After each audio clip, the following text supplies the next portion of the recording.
안녕하세요. 저는 올해로 결혼 8년 차에 접어든 유부녀입니다. 연년생인 남매를 두고 있어요.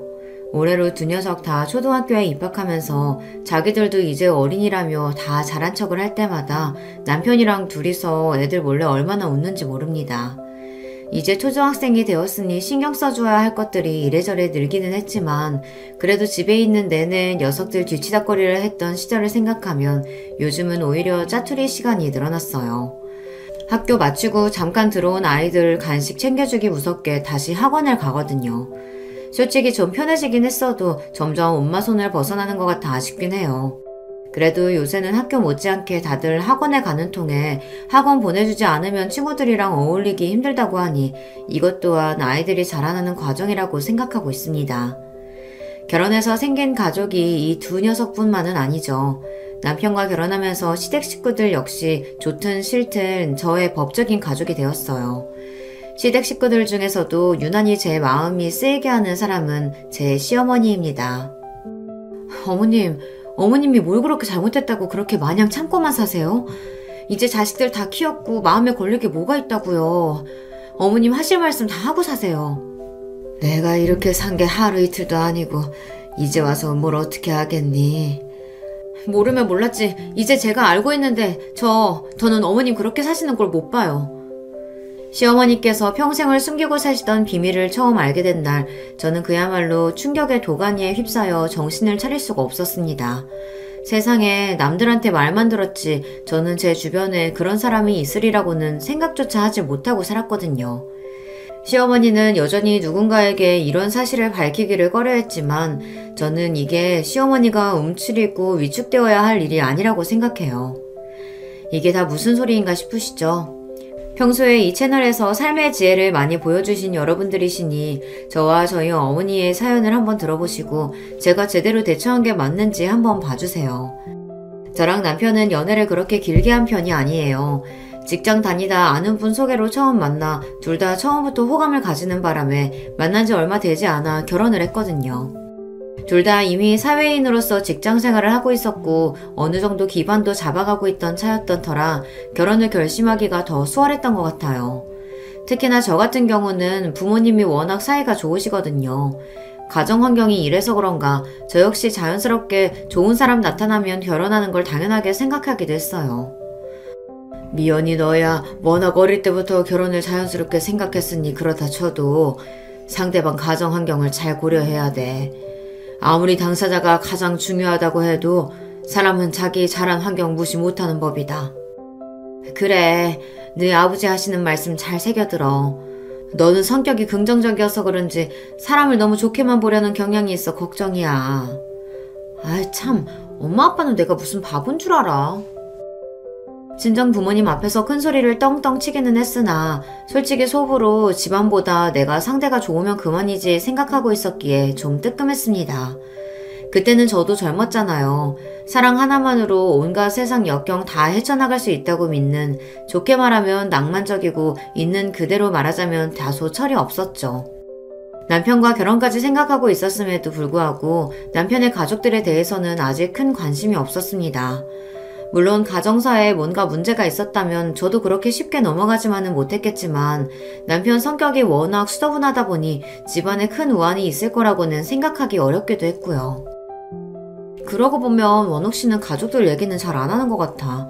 나는 집에 무슨 일이 있었을 때마다 오만 얘기 다 하는 것 같은데 하긴 내가 너무 가족 얘기를 많이 하는 편이긴 한가? 저는 가족들하고 워낙 사이가 돈독하다 보니 이런저런 소소한 일들이 제법 많거든요. 사람 만나서 얘기를 하다 보면 자연스럽게 가족들에 대한 얘기가 나오곤 합니다. 이런 저와는 달리 남편은 연애할 때도 본인 본가 식구들 얘기는 어지간해선 잘 안 하는 편이었어요. 저에 비해 말수가 많지 않은 편이라서 그렇기도 했겠습니다만 친정 부모님 얘기를 듣고 보니 정말 남편 가족에 대한 정보가 거의 없기는 하더라고요. 제 말에 남편이 좀 무안해하더니 말했습니다. 아니야, 생각해보니 서로 결혼 이야기가 오고 하는데 상대방 가족에 대해서 들은 얘기가 너무 없으니까 미연 씨처럼 생각할 수 있지. 일부러 그랬다기보다는 몰래도 누군가한테 가족 얘기를 그렇게 자세하게 해본 적은 없는 것 같아. 그렇다고 딱히 집에 문제가 있다거나 한 건 아니야. 우리 집엔 아들만 둘이잖아. 나나 동생이나 딱히 부모한테 살가운 편도 아니었고 사춘기 이후로는 집에서 잘 때 빼곤 내도록 밖에서 친구들이랑 어울렸고 대학 가면서 독립하고 나와서 사니까 아무래도 전보단 더 볼 일이 없어지기도 하고 그래서 가족들하고 미연 씨네 집처럼 그렇게 어울릴 일이 잘 없어. 일부러 얘기를 안 했다기보다는 뭐 딱히 할 말이 별로 없었다는 게 더 맞겠네. 무안해하면서도 하는 말이 어느 정도 납득이 가더라고요. 저희 집안 분위기는 서로 스스럼 없이 참견하고 어울리는 게 당연했지만 집안 분위기야 각각의 가족마다 다를 테니까요. 저희가 이렇게 지내고 있긴 하지만 아들만 있는 집들 중에서는 남편네처럼 저렇게 별 이유 없이 서로 대면대면한 집도 꽤 있다고 듣기도 했고요. 그리고 그게 뭐 크게 잘못된 건 아니죠. 이왕이면 서로 잘 지내면 제일 좋기는 하지만 가족 구성원 중에 누군가가 크게 분란을 일으키거나 골칫거리가 아니라면 딱히 문제될 일이 아니라는 생각도 들었어요. 아니, 내가 뭐라고 그러려고 꺼낸 말이 아니라 그래도 이제 곧 가족 되신 분들인데 내가 그동안 너무 무심하게 군 건 아닌가 괜히 찔려서 물어본 거였어. 그럴 수도 있지. 우리 가족들이지만 유난스러운 데가 있는 건 나도 알아. 우리 집이 오히려 흔치 않은 걸 수도 있고. 아니야, 그렇게 생각한 적 없어. 사실 내심 부러웠던 적도 많아. 미연 씨는 부모님이 다정하시고 미연 씨도 형제자매 간 사이도 좋고 부모님께도 잘하잖아. 나 미연 씨 하는 거 보고 뜨끔했던 적도 많아. 미연 씨가 그만큼 가족들한테 잘하니까 이렇게 사이가 좋은 거겠지. 나는 그러질 못하니 집안 분위기가 다른 걸 테고. 그런 생각 드니까 미연 씨 보기 좀 민망하기도 하더라. 괜히 남편을 쑥스럽게 만든 건 아닌가 싶긴 했지만 그래도 남편 역시 느낀 바가 있었는지 그 후로는 조금씩이나마 가족들 이야기를 해주더라고요. 내 동생 현욱이는 저번에 밥 한 번 먹으면서 이미 봤고 만나는 사람은 있다는데 아직 사회초년생이라 당장 결혼 계획은 없는 것 같아. 그리고 요새 무슨 생각을 하고 사는지는 딱히 잘 모르겠네. 평소에도 서로 대화가 많은 편은 아니라서. 그래도 사이가 나쁘지는 않아. 같이 밥 먹으면서 직접 봤으니 사이가 나쁘지 않다는 말은 맞는 것 같았습니다. 요란스럽지는 않아도 저에게는 다정한 남편인데 이게 아내 대하는 거랑 형제 대하는 건 다른 모양인지 남편이나 시동생이나 서로에게 무덤덤한 편이더라고요.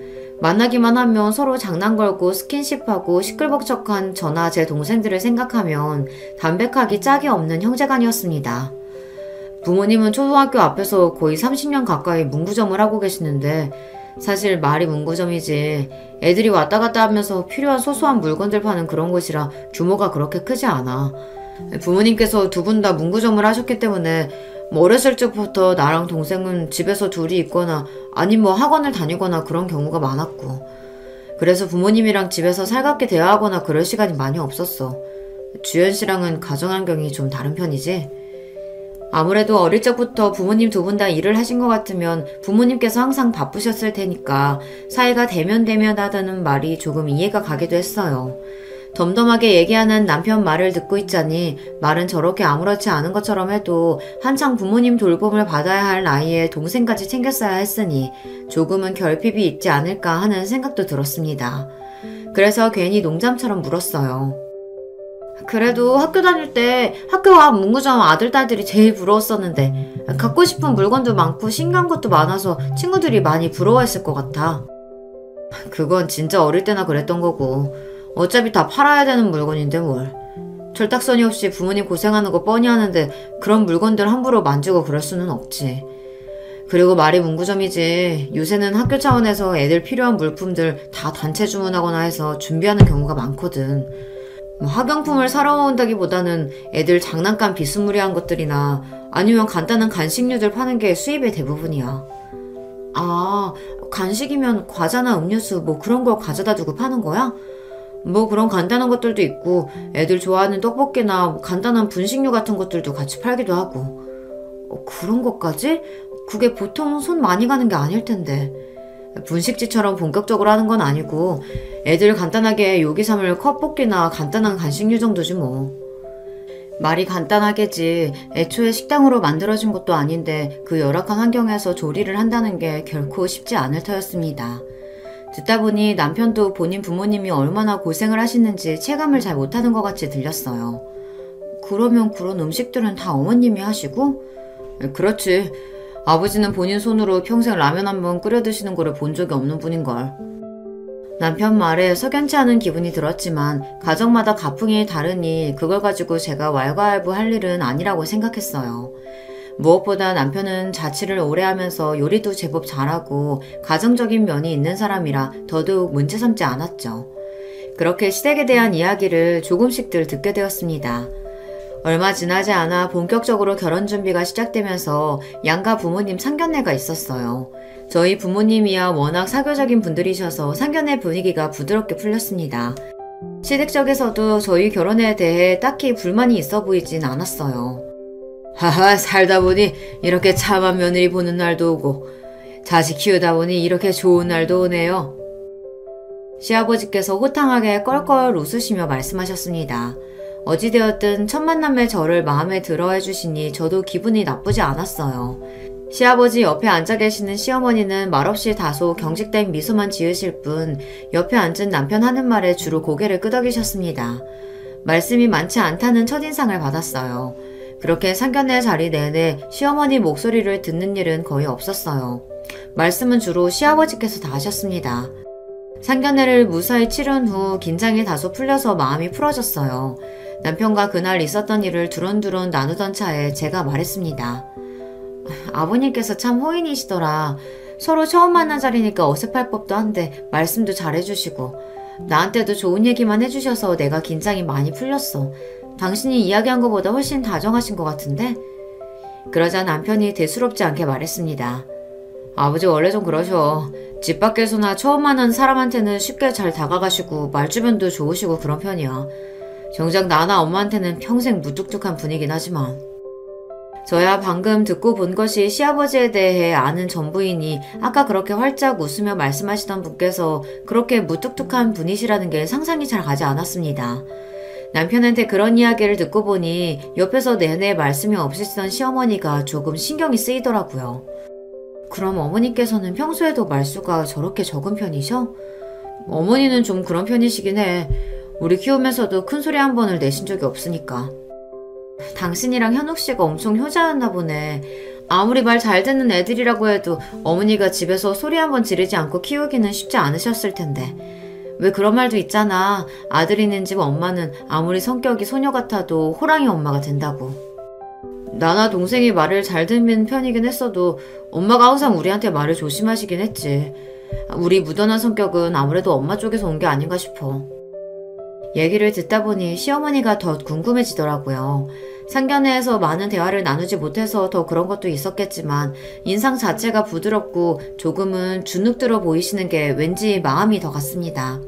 앞으로 결혼하면 평생 뵐 뿐이니까 그래도 저희 친정 부모님 닮아서 사교적인 성격인 편인 제가 먼저 살갑게 다가가야지 하고 다짐했습니다. 양가 상견례까지 잘 마쳤겠다. 저희 결혼은 순조롭게 진행되었어요. 그 후로 시댁을 몇 번 더 찾아뵈었지만 여전히 시아버지께서는 제게 친절하셨고 시어머니는 말씀은 많지 않으셔도 늘 저를 반겨주셨어요. 이만하면 제법 괜찮은 시댁이다 라는 생각이 들었습니다. 먼저 결혼한 친구들 중에서는 시댁 식구들 중에서 유별난 사람들이 꼭 한둘씩은 있어서 마음고생을 하는 경우가 꽤 있었거든요. 특히 시어머니 문제로 말이에요. 하지만 애초에 말씀 자체가 많지 않으신 시어머니였기 때문에 갈등의 소지는 딱히 보이지 않았습니다. 오히려 곧 며느리로 들어올 저에게 아직도 낯가림을 하시는 것 같았어요. 어머님 이리 주세요. 제가 도와드릴게요. 아니야. 시집 오면 우리 애랑 살면서 살림할 것도 갑자기 확 늘어날 텐데 벌써부터 고생스럽게. 이렇게 저를 배려해 주시는 말씀도 서슴없이 하셨고요. 이런 분이 결혼한 후라고 갑자기 돌변하셔서 며느리 시집살이를 시키실 분으로 보이지는 않았습니다. 그렇게 저와 남편은 드디어 결혼식을 무사히 끝냈어요. 결혼 이후로 짧은 신혼여행을 다녀온 뒤 곧장 회사로 복귀해서 신혼생활에 적응하느라 저와 남편 모두 눈꼴 새 없이 바빴습니다. 생각보다 저희 친정이나 시댁에 갈 일이 그리 자주 있지는 않았어요. 저희 친정에서야 아직 새로운 생활에 적응하느라 바쁜 저를 배려한다고 그러셨겠지만 시댁에서도 굳이 새로 며느리가 된 저를 일부러 불러내시지도 않더라고요. 이 역시 저에 대한 배려라고 느꼈습니다. 그래도 제 입장이 며느리인지라 시부모님께 마냥 신경을 안 쓸 수가 없더라고요. 결혼을 했으면 이제 저도 그 집 식구인데 두 분 어떻게 생활하시나 궁금하기도 했고요. 그래서 남편보다 일찍 퇴근한 날 남편에게는 따로 이야기하지 않고 시부모님께서 평생을 일해오셨다는 문구점으로 향하게 되었습니다. 어머님, 아버님, 저 왔어요. 아이고, 세아가, 이 시간에 여기는 어쩐 일이냐? 생각지도 못했던 저의 등장에 시어머니와 시아버지 두 분 모두 눈이 휘둥그레졌습니다. 시아버지께서는 놀란 와중에도 버선발로 저를 반갑게 맞이해 주셨어요. 아무래도 시간이 퇴근 시간 무렵이다 보니 초등학생 손님들이 다 빠진 모양인지 가게가 한산했습니다. 말이 문구점이지 남편 말처럼 요새 아이들이 문구점에 와서 학용품이나 준비물을 사는 편은 아니다 보니 규모가 소박한 편이었어요. 남편 말처럼 아이들 장난감이나 놀이거리들이 가득 쌓여있는 한쪽에 떡볶이를 비롯한 간단한 부식들이 놓여있는 공간이 보였습니다. 제 한 평이 될까 싶은 협소한 공간이었죠. 바로 그 공간이 그 좁은 문구점 안에서도 시어머니께서 수십 년을 일해오신 곳이었어요. 주변을 둘러보니 안쪽에 두 분이 잠시 쓸 수 있는 쪽방이 있는 것을 빼고는 요리를 할 만한 공간이 마땅치 않아 보였습니다. 생각처럼 간식 판매하기에는 좀 열악해 보였어요. 며느리에게 예고도 없이 일하는 장면을 보이게 된 게 많이 민망하셨던지 시어머니 얼굴이 좀 붉어 보였습니다. 두 분 당황스럽게 괜히 연락도 하지 않고 불쑥 찾아온 건가 싶었지만 그래도 여기서 일하시면서 제 남편 잘 키워주시고 지금껏 길러주셨으니 저도 가족으로서 오지 못할 곳에 온 것은 아니라고 생각했습니다. 두 분 일하시는 거 보면서 추워도 부끄럽다거나 하는 생각은 감히 해본 적도 없어요. 세상에 존재하는 모든 노동은 고귀한 것이고 두 분이 떳떳하게 일하셔서 버신 돈인데 그렇게 생각할 이유가 전혀 없었죠. 그래서 저는 시어머니 손을 꼭 잡고 말했습니다. 어머니 정말 대단하세요. 저는 워낙에 손재주가 없어서 남들 먹이기는커녕 제 입 하나 채우기도 그렇게 힘들던데 이 근처에 학생들이 어머니 떡볶이를 그렇게 좋아한다면서요? 저도 한번 먹어보고 싶어요. 아이고 하루 종일 일하느라 고생했는데 겨우 이런 음식 먹어서 되겠어? 이런 음식이라뇨. 저 떡볶이 진짜 좋아해요. 일하는 곳에 처음 찾아온 며느리에게 소박한 음식을 내놓자니 미안하며 어쩔 줄을 모르시면서도 슬그머니 시어머니 표정이 풀어지는 게 보였습니다. 제가 시어머니께 관심을 보이고 옆에 붙어있자 반갑게 맞이하시던 시아버지도 금세 제게 관심을 거두시곤 정리하시던 문구류들을 다시 만지기 시작하셨어요. 아버님도 와서 같이 드세요. 응, 나는 요기한 지가 얼마 안 돼서 이거보다 맛있는 거 사줘야 하는데 그걸로 되겠어? 괜찮아요. 어머님 솜씨가 워낙 좋으시잖아요. 그렇게 생글생글 웃고는 드디어 어머님 떡볶이 맛을 보았습니다. 평소에도 워낙 손맛이 좋은 분이시라 그런지 떡볶이도 진짜로 맛있었어요. 제가 떡볶이를 좋아하기도 하지만요. 어머님, 이 정도 솜씨면 따로 분식집을 차리셔도 대박나겠어요. 내가 무슨 그럴 재주가 되나 뭐. 얼굴을 붉히시면서도 새 며느리 칭찬에 기분이 좋으신 듯한 시어머니였습니다. 말수가 많지는 않으셨지만 이렇게 시어머니 말씀하시는 걸 듣고 보다 보면 자기 스스로를 많이 낮추시는 것 같다는 생각이 많이 들었어요. 왠지 모르게 자신감도 좀 없어 보이시고 귀도 눌려 보이시고 한평생 열심히 일하셔서 자식들 다 장성시키고 본인 힘으로 이렇게 생활을 잘 꾸려가고 계신데 그럴 이유가 전혀 없었음에도 말이죠. 그날 집에 돌아와서 밤늦게 퇴근한 남편에게 시부모님의 문구점 첫 방문을 미주알 고주알 떠들어댔습니다. 당신 어머님 떡볶이 그렇게 맛있다는 얘기 왜 안 했어? 내가 먹어보고 얼마나 깜짝 놀랐는지 몰라. 어머님 손맛이 좋다는 건 진작 알고 있었지만 애들한테 왜 그렇게 인기가 좋은지 알겠더라. 나야 뭐 분식류는 잘 안 먹으니까. 그리고 엄마가 평생 만들어 파시던 음식이다 보니 좀 질리기도 해서 손이 잘 안 가기도 했고. 하긴 좋은 것도 3번이면 질린다고 하던데 그걸 평생 본 남편 입장에서는 그럴 수도 있겠다 하는 생각이 들었습니다. 그보다 참 가뜩이나 가게가 그렇게 큰 편은 아닌데 어머님이 시설도 제대로 안 갖춰진 곳에서 한편에서 그렇게 고생하시는 거 보니까 내가 마음이 좀 그렇더라. 이제 어머니 연세도 그리 적지 않으신데 우리도 직장 잡고 어느 정도 수입이 모이면서 어머니는 이제 쉬셔도 되지 않겠냐고 여쭤봤는데 오히려 어머니가 더 밖에 나가서 일하고 싶어 하시더라고. 어머님 성격이 그리 사교적인 편은 아니셔서 고생스럽지 않으실까 했는데 아무리 애들이라고 해도 하루 종일 손님 상대하는 게 힘들지 않으실까 싶었는데 그건 또 아닌가 봐. 아무래도 애들이잖아. 그리고 집에서 하루 종일 아버지만 기다리고 있는 걸 별로 달가워하지 않으시는 것 같더라고. 우리 형제 대학 가면서 둘 다 일찍 독립해서 나오고 집에 있는다고 아버지 외에 돌아올 식구가 있는 것도 아니고 그렇다고 우리 집에 살가운 딸이 있는 것도 아니고 집에만 계시기 어머니도 적적하지 않으실까 해서 그냥 그러시라고 했어. 그렇구나. 그럼 내가 가끔씩이라도 문구 좀 들려서 어머니 말동무도 해드리고 그래야겠다. 당신 퇴근하고 피곤할 텐데 그렇게까지 안 해줘도 돼. 걱정하지 마. 무리해서 그러지는 않을 테니까. 나도 어머님이랑 잘 지내보고 싶어서 그래. 제 말에 남편이 더 말을 못해지는 않았지만 그래도 자기 어머님하고 친해지고 싶다고 하는데 굳이 말리지는 않더라고요. 그렇게 퇴근하고 짬날 때마다 제 체력에 무리가 가지 않는 선에서 시부모님 문구점을 방문하는 일이 잦아지게 되었습니다. 처음에는 하루 종일 일한 사람 수고스럽다며 오지 말라고 손사래를 치던 시아버지께서도 그런 제가 좀 익숙해지셨는지 슬슬 덤덤하게 맞이해 주시기 시작했습니다. 평소 식구들에게 무뚝뚝하다는 남편 말이 틀린 건 아니었는지 오히려 자주 보고 익숙해지자 처음에 살갑게 대해주시던 모습보다 다소 심드렁해지신 시아버지셨어요.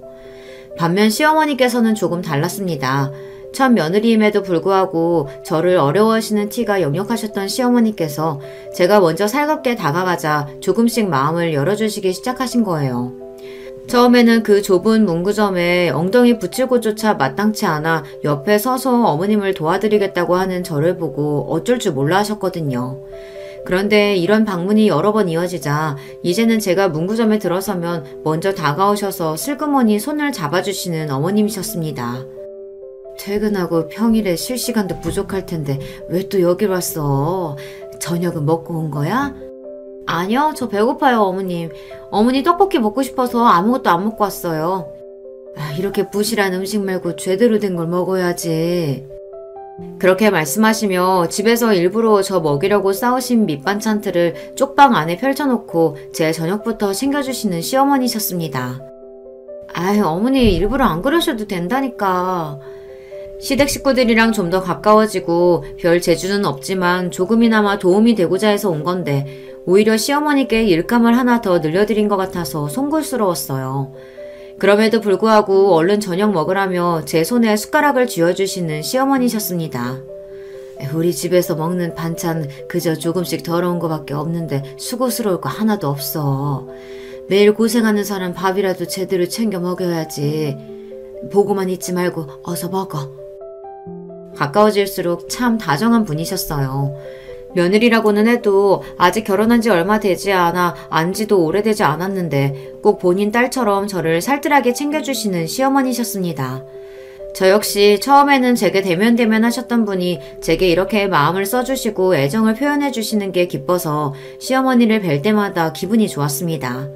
한번 마음 열어주기가 어려워서 그렇지 본인 사람에게 한없이 마음을 퍼주시는 분이셨어요.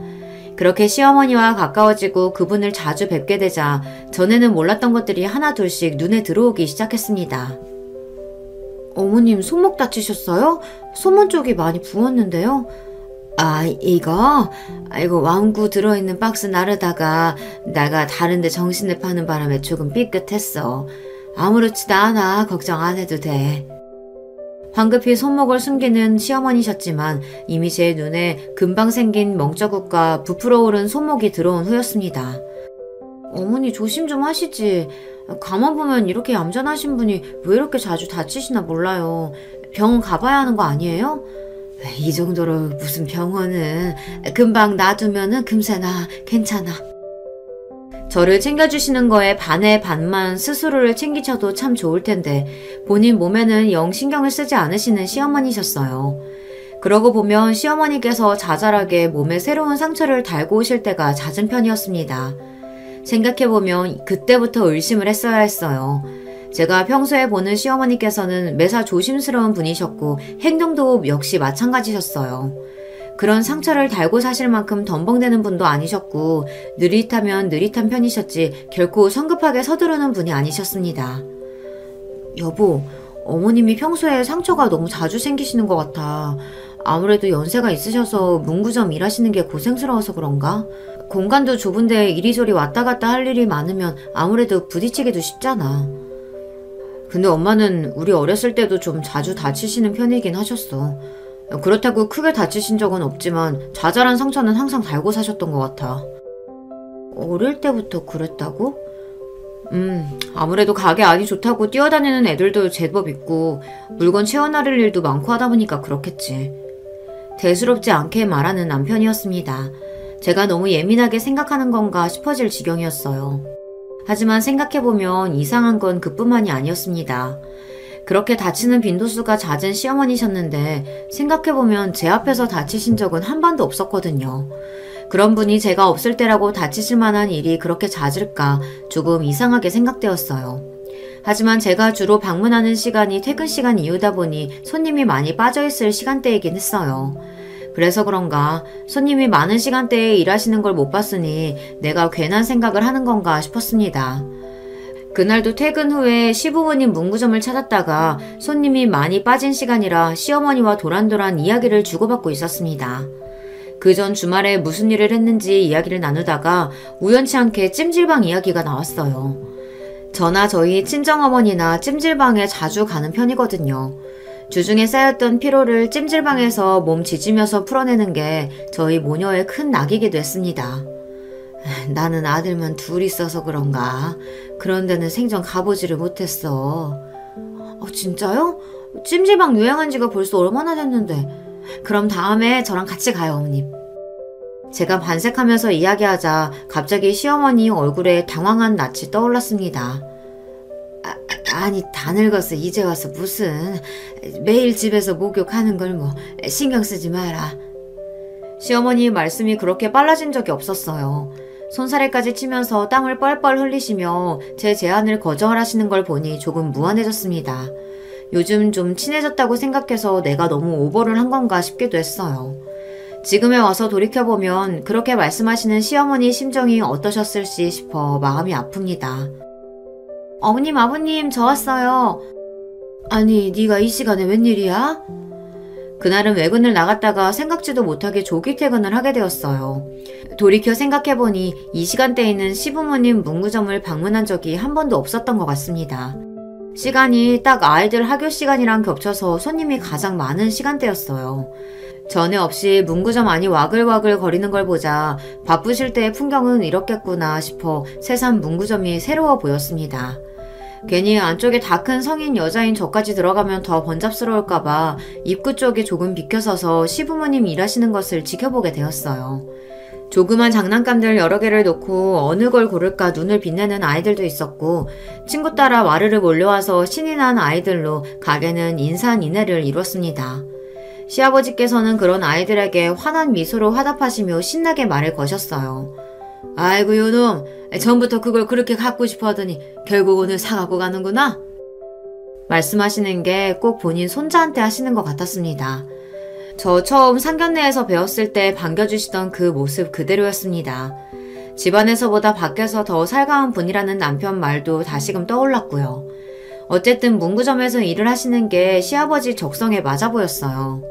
생각 외였던 거는 시어머니의 모습이었습니다. 막 학교 끝나고 들어온 아이들이니 얼마나 배고플 때예요. 시어머니가 갓 끓여낸 떡볶이 한 컵 받겠다고 주변에 바글바글 모여있는 아이들을 보면서도 시어머니 얼굴은 싫은 기색 하나 볼 수 없었습니다. 혹시 아이들 다치기라도 할까봐 떡볶이가 너무 뜨거우면 옆에 있던 부채를 살살 붙여서 조심스레 건네주기도 하셨고요. 아직 철없는 아이들이니 상대하기가 쉽지 않으셨을 텐데도 열심히 후후 떡볶이를 불어 시키며 입안에 쏙 넣기 바쁜 아이들을 바라보는 시어머니 얼굴은 보람차 보였습니다. 말은 그렇게 하지 않으셨어도 시어머니도 이 일을 좋아하신다는 생각이 들었어요. 그런 시부모님 모습을 지켜보면서 괜히 자식들이 부모님 고생하신다는 핑계로 부모님 삶의 터전을 너무 쉽게 빼앗으려는 건 아닌지 그런 반성도 들었습니다. 왜 그런 말들 많이 하잖아요. 은퇴하시고 나면 부모님들이 갑자기 확 늦는다는 거요.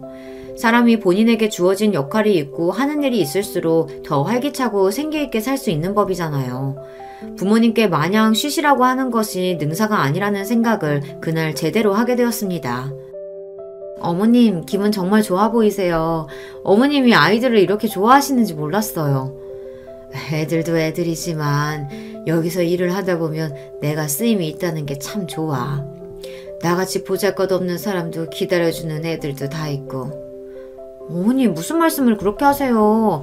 어머님처럼 이렇게 손맛도 좋고 다정하신 분이 또 어디 계신다고요. 시어머니를 좋아하는 만큼 자기 스스로를 자꾸 낮춰서 이야기하는 시어머니 모습에 속이 많이 상했습니다. 어머니 그러지 마세요. 어머님처럼 좋은 분이 또 어디 계신다고. 저 그러면 정말 속상해요. 그래 알았어. 정말로 속상해하는 저를 보시며 황급히 저를 달래주시는 시어머니셨습니다. 그러고 나서 당분간은 회사 일이 갑자기 바빠지는 바람에 문구점에 잘 들리지 못했어요. 간신히 진행하던 프로젝트를 마무리하고 간만에 또다시 예고 없이 시부모님의 문구점으로 향했습니다. 어머님 아버님 저 왔어요. 그래 세기 오랜만이다. 그렇게 도착한 문구점에는 시아버지 혼자 계셨습니다. 갑자기 들어온 저를 보고 시아버지 얼굴이 당황한 기색이 역력했어요. 아버님, 어머님은 어디 계세요? 그 사람 오늘 몸살기가 있다고 해서 집에서 그냥 쉬라고 했다. 어머, 병원 안 가보시고요? 식사는 하셨대요?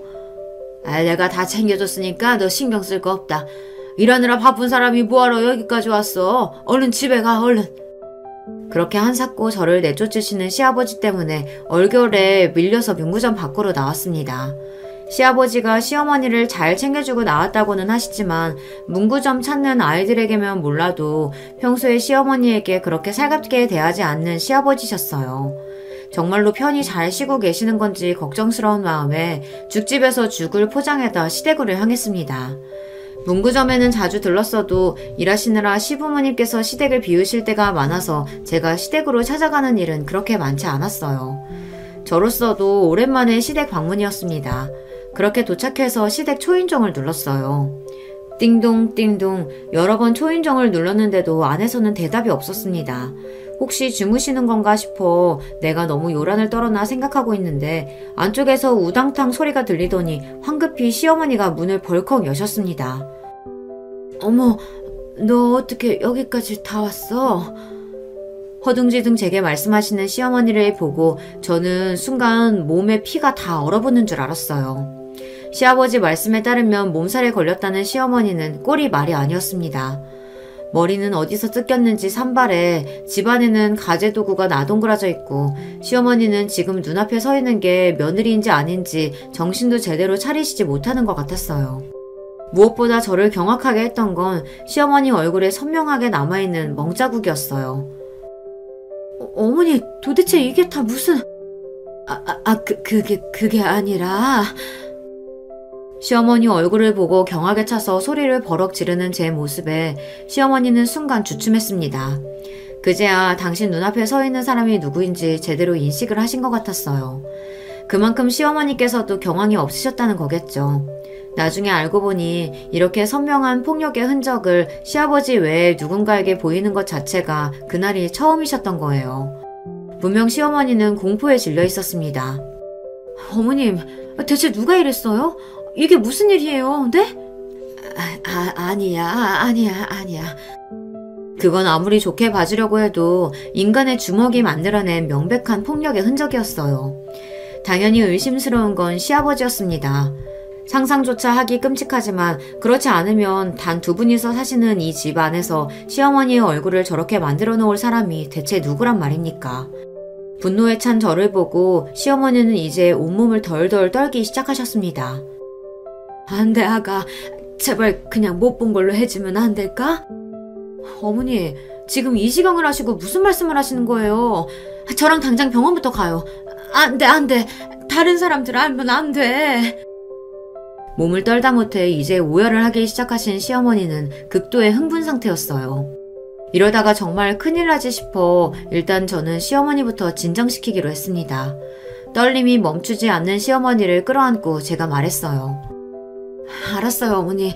어머니 시키는 대로 할 테니까 제발 진정하세요. 네? 그렇게 한참을 안고 토닥이고 나서야 겨우 시어머니의 몸의 떨림이 진정되었습니다. 처음에는 이 사실을 들키면 안 된다는 생각에 정신없이 소리를 치시던 시어머니도 차츰 정신이 들며 며느리에게 부끄러운 꼴을 보였다는 수치심에 고개를 들지 못하셨어요. 어머님 잘못하신 거 하나도 없어요. 그러지 마세요, 제발. 주연아, 우리 아들들 나 이렇게 사는 거 아무도 몰라. 얘기하면 안 돼, 응? 어머님, 대체 언제부터 이러신 거예요? 아버님이 항상 이러셨어요? 그러자 설움이 복받쳤는지 시어머니께서 다시 눈물을 뚝뚝 떨구기 시작하셨습니다. 주연아, 내가 이렇게 산다. 나 너희 시아버지한테 평생 이렇게 맞고 살았어. 시어머니의 그 말 한마디에 피가 거꾸로 솟는 기분이었어요. 도대체 이 집안에서 얼마나 긴 시간 동안 있어서는 안 되는 일이 벌어졌는지 그 끔찍함에 입을 다물 수가 없었습니다. 가족에게 무심한 사람이라고 생각하긴 했지만 설마 시아버지가 이런 사람일 거라고는 상상도 하지 못했어요. 이게 도대체 사람이 할 짓입니까? 잘못이 있다고 하더라도 사람한테 손찌검을 해서는 안 되는 일인데 시어머니는 평생 시아버지 하는 말에 군말 없이 따르기만 하는 순종적인 분이셨습니다. 아무리 생각해도 시어머니가 이런 대접을 받을 이유가 없었어요. 더 기가 막혔던 건 평생 이렇게 사셨는데도 남편을 비롯한 아들 둘이 이걸 평생 몰랐다는 겁니다. 어머님, 아들들이 정말 몰랐다는 거 확실해요? 애들은 몰라. 원욱이도 현욱이도 절대 몰라. 내가 이거 모르게 하느라고 얼마나 애를 썼는데. 어머니, 도대체 이런 걸 왜 참고 사셨어요? 어머니가 뭘 잘못했다고요? 나도 네 시아버지 이럴 때마다 정말 끔찍했지만 그래도 애들한테 손 안 대는 게 어디야 라고 생각했어. 그 사람도 자식 보기 부끄러운 줄은 알았나 본지 평소에는 화가 나서 나한테 손을 대도 얼굴이나 눈에 드러나는 곳을 건들진 않았었는데 얼마 전에는 자기 성질을 못 이겨서 이렇게 만들어 놓긴 했지만 그래도 이렇게 얼굴을 대놓고 때리는 경우는 많지 않았어. 자기도 해놓고 나서 놀라는지 며칠 가게 나오지 말라고 하더라. 그게 지금 할 소리입니까? 사람 얼굴을 이 지경으로 만들어 놓고 병원에 가지는 못할 망정 집안에 박혀있으라고 한 거나 마찬가지잖아요. 하기야 제정신이 박혀있는 인간이라면 어떻게 자기 부인을 이 모양으로 패놓을 수가 있습니까? 시아버지가 정말이지 야차같이 느껴졌습니다. 그때는 어떻게든 시어머니를 이런 끔찍한 환경에서 빼내야 한다는 생각밖에 들지 않았어요. 어머님, 이러다가 정말 큰일 나요. 한번 손찌검하기 시작한 사람은 절대 그 버릇 못 고친대요. 그래도 한번 이러고 나면 자기도 양심이 있는지 한동안은 안 건드려. 괜찮을 거야. 양심은 무슨 양심이요? 어머니, 사람 이렇게 만들어 놓고 무슨 양심이 있다는 거예요? 흥분해서 화를 주체하지 못하는 저를 도리어 어머니께서 달래시는 판국이었습니다. 어머니 정말 이대로 사실 거예요? 어머니가 괜찮으실진 몰라도 저는 어머니 이렇게 사시는 거 절대 못 보겠어요. 그러고는 그 자리에 주저앉아 펑펑 울기 시작했어요. 처음에는 우는 저를 보고 어쩔 줄을 몰라 하시던 시어머니께서도 이내 제 옆에 주저앉아 엉엉 울음을 쏟아내기 시작하셨습니다. 마치 그간의 서름을 다 쏟아내려는 듯 말입니다. 그리고 정말이지 칼을 가는 한 달여의 시간이 지났습니다. 그동안 일부러라도 문구점을 찾아가거나 하는 등의 혜연아 시아버지 마주칠 만한 짓을 하지 않았어요. 만반의 준비를 마치기 전까지 발톱을 숨기고 때를 기다렸죠. 마침내 결전의 그날 마치 사람 하나를 때려 죽이기라도 할 듯 노기등등한 기세로 시아버지가 저희 집으로 쳐들어왔습니다. 목표는 저희가 아니라 시어머니였어요. 이 에페나가 정말 미쳤나? 다 늙어서 이혼은 무슨 이혼이야? 자식들 앞에서 추대 부리지 말고 당장 나오지 못해? 제 손을 꼭 잡은 시어머니의 손이 사시나무 떨리듯 떨리기 시작했습니다. 저는 부러워 시어머니 손을 더욱 힘을 주어 잡았습니다. 당장이라도 시어머니께 달려들 듯한 시아버지 앞을 남편이 막아섰어요. 지금 추태는 누가 부리고 있는데 그동안 자식들 모르게 내 어머니한테 손찌검해놓고 어떻게 뻔뻔하게 여기까지 쳐들어올 생각을 합니까? 아버지가 그러고도 사람입니까? 분노에 차 사자어를 지르는 남편을 보고 시아버지는 주춤했습니다. 당신이 제 마누라 손찌검한 사실을 아들이 알고 있었다는 것에도 놀란 것 같지만 이제는 장성해서 자기보다 머리 하나는 더 큰 아들 기세에 눌린 거였죠. 폭력이라는 게 결국 저런 겁니다. 자기보다 약한 사람 내리찍는 사람은 그보다 더 물리적으로 우세한 사람에게 주눅들기 마련이죠. 아무리 자식이라도 시아버지가 남편 힘을 이길 수 있을 리가 만무했으니까요. 결국 시어머니께 그리 절대자처럼 군림하던 시아버지도 저리 별것 없는 인간이었다 그 말입니다. 너 지금 무슨 말도 안 되는 소리라는 거야? 설마 정신 나간 네 어미가 하는 말 믿는 건 아니지? 정신 나간 건 내가 아니라 당신이야. 그 긴 세월 자기 부인을 이렇게 학대해놓고 그게 미친 짓이 아니면 뭐야? 나 더는 당신같이 끔찍한 인간이랑은 못 살겠어. 이게 진짜? 자식들이 앞에 있는데도 성질을 못 이기고 손을 올리는 시아버지 앞을 저희 부부가 막아섰습니다. 진짜 미쳤어요? 이러고도 내 엄마한테 정신 나갔다는 소리를 해? 2번 다시 어머님 앞에서 손 올릴 생각하지 마세요. 경찰에 신고할 거예요. 그러고는 바닥에 그간 모았던 증거 자료를 촥 뿌렸습니다. 그걸 본 시아버지 얼굴이 새파랗게 질렸습니다. 수십 년간 당신이 제 아내 몸에 남긴 폭력의 흔적들이 고스란히 담긴 사진들이었으니 그럴만도 했죠. 저 끔찍한 시압이라는 작자가 빠져나갈 구멍이라고는 바늘 들어갈 자리조차 없었습니다. 나 그저 내 자식들 상처받지 않고 자라게 해야 한다는 생각에 당신 끔찍한 손찌검 지금껏 참고 또 참고 살아왔어. 내 자식들 정말 상처 주지 않으려면 내가 스스로를 지켜야 하는데 당신한테 억눌려 살면서 내가 나 스스로를 가장 함부로 대하며 살았어. 나 이제 더는 그렇게 안 살아. 당신은 당신이 지은 죄값 치르면서 혼자 쓸쓸하게 살아. 여전히 자신에게 폭력을 행사한 남편에게 겁에 질려 있으면서도 덜덜 떠는 목소리로 한 맺힌 지난 세월을 당당하게 소리치는 시어머니였습니다. 접은 성정에 저런 말씀을 하시기까지 얼마나 많은 상처를 입으셨을까 생각하니 곁에 서 있는 저도 남편도 눈물을 참을 수가 없었어요. 행여나 엄마 앞에 나타나서 더러운 짓거리 할 생각 말아요. 나나 현욱이나 더는 당신 손에 엄마 두지 않을 테니까. 내 엄마한테 손댄 거 안 순간부터 우리 형제한테 아버지는 없습니다. 다신 우리 앞에 나타나지 말아요. 자기가 죄다 잘못해놓고도 뭐가 그리도 분한지 씩씩대던 시아버지가 당장이라도 사단을 낼 기세인 남편에게 눌려 마지못해 자리를 피했습니다. 긴장이 풀렸는지 다리에 힘이 풀린 시어머니가 그대로 주저앉으셨어요. 잘하셨어요 어머니. 그렇게 세 식구가 얼싸안고 또다시 펑펑 울었습니다. 사건의 전말은 이러했어요. 시어머니는 극구 만류하셨지만 본인 어머니가 어찌 사셨는지 아들들이 모르는 건 말도 안 됐습니다. 수차례의 설득 끝에 간신히 시어머니를 설득해 남편과 시동생에게 사실을 알리기로 했습니다. 어떻게 아버지가 이럴 수 있어? 어떻게 사람이 이런 짓을... 우린 그것도 모르고 자식이 돼서 엄마가 이렇게 산 줄도 모르고... 아버지에 대한 경악, 어머니의 지난 세월에 대한 분노, 그리고 일이 이 지경이 되도록 아무것도 몰랐다는 죄책감까지 남편과 시동생도 충격에 휩싸였습니다. 내가 이런 끔찍한 일을 당신한테 알리기로 한 건 지금부터는 무조건 당신이랑 도련님이 어머니 편이 되어줘야 하기 때문이야. 평생 자기 샌드백 취급한 아내인데 이제 와서 반항한다고 들어먹을 양반도 아니고 지금부터라도 아들들이 어머님을 확실하게 보호해줘야 한다고. 알았어? 그렇게 분노에 찬 두 아들들의 절대적인 지지를 얻어낼 수 있었습니다. 그 다음은 이혼 소송과 형사 고발을 위한 자료 수집이었어요. 시어머니께서 그동안 주기적으로 폭행당한 스스로의 몸을 촬영하시고 폭력의 증거를 수집해 오셨던 건 의외의 사실이었습니다.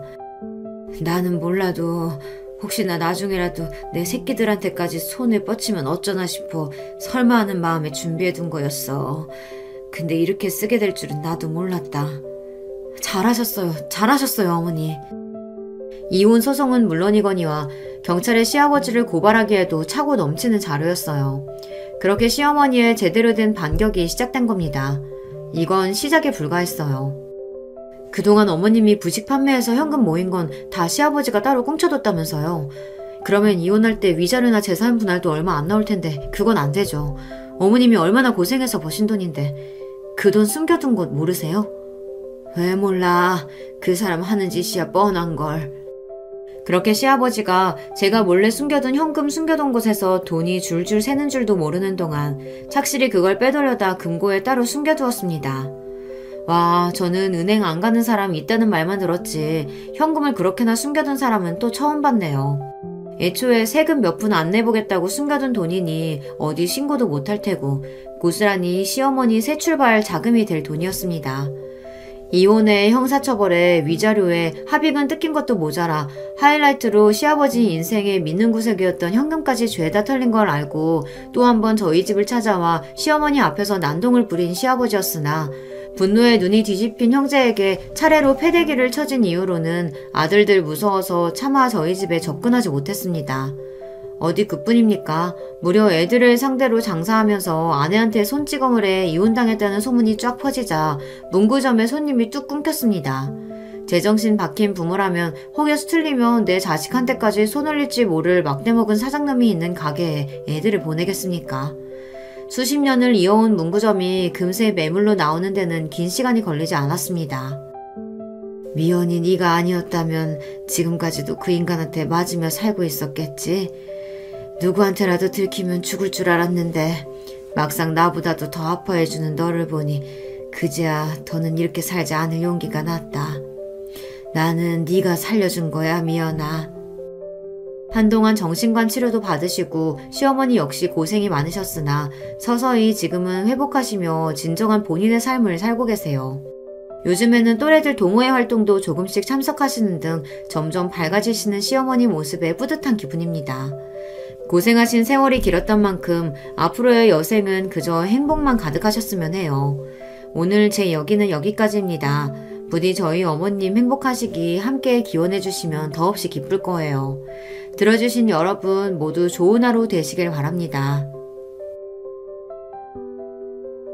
안녕하세요. 저는 70이 넘은 노인입니다. 몇 년 전 제가 겪었던 무척 슬픈 사연이 있어서 한번 털어놓고 싶어 사연을 보내봅니다. 저는 젊은 시절 상당히 고생을 많이 하며 살았습니다. 굉장히 가난한 어린 시절을 보냈죠. 전쟁의 기억이 명확하게 있는 나이는 아닙니다만 저희 부모님은 전쟁으로 인해서 큰 타격을 입었습니다. 원래 시골에서 평범하게 농사 지으며 먹고 사는 데는 문제가 없는 가정이었지만 전쟁으로 인해 농토가 전부 폭격되고 나서는 아무것도 남지 않았다고 해요. 피난을 갔다가 돌아온 고향에는 정말 말 그대로 쑥대밭이 된 동네밖에 남은 것이 없어서 동네 사람들도 전부들 돌아왔다가도 발길을 돌려 서울로 향했다고 합니다. 저희 부모님 역시 마찬가지였고요. 그랬던 사정은 이해합니다. 그래도 서울에는 일자리가 있었고 설사 빌어먹더라도 사람과 돈이 있는 곳에 가서 빌어먹어야 할 테니까요. 그래서 부모님은 아무것도 없는 빈주먹으로 서울로 무작정 향해 오셨고 그 길에 아직 어렸던 저희 형제가 동행했습니다. 당시 아주 어려서 아예 기억도 없는 저와 저희 언니 그리고 저희 동생이 있었죠. 3자매 중에 제가 둘째였답니다. 저희 언니는 전쟁에 대한 기억이 희미하게 남아있는 나이여서 여태까지도 그 시절의 일을 기억하면서 몸서리를 칠 때가 많이 있죠. 동생은 그때 아예 갓난아기였고요. 부모님은 서울로 올라온 이후 많이 힘든 생활을 하셨습니다. 아마 지금 분들은 이해 못하실 수도 있는데요. 당시에는 불량식품을 만드는 일도 동네 가난한 집에서 일을 받아서 하고는 했었습니다. 초등학교 앞에서 팔던 오렌지 주스도 사실 오렌지 주스가 아니라 설탕물에 식용 염료를 탄 것이었죠. 빨간 다라이에 지하수를 들이붓고 거기다가 식용 염료를 타던 것이 기억나네요. 사실 설탕도 아니고 뉴슈가라고 당시에 비쌌던 설탕 대신 상대적으로 좀 저렴한 것을 이용하기도 했습니다. 뉴슈가는 씁쓸한 맛이 살짝 감도는 설탕 같은 감미료였죠. 거의 무너져가는 슬레이트 지붕 집 마당에 앉아서 빨간 다라이에다가 그렇게 불량식품인 오렌지 주스를 만들어서 초등학교 앞에서 장사하는 상인한테 넘겨주는 것이 저희 부모님의 일이었습니다. 사실 몸에 절대 좋을 리야 없는 음료였죠. 게다가 아이들이 먹기에는 정말 끔찍한 물건인데 그때 당시에는 그게 특별히 심각하게 위험한 일이라는 것도 몰랐답니다. 다라이는 제대로 씻지도 않았고 지하수도 안전한지 아닌지 전혀 모르는 상태였는데도 말이죠. 그때는 지금하고는 아예 개념 자체가 다르기는 했으니까요. 이런 일들은 종류가 무척 많았답니다.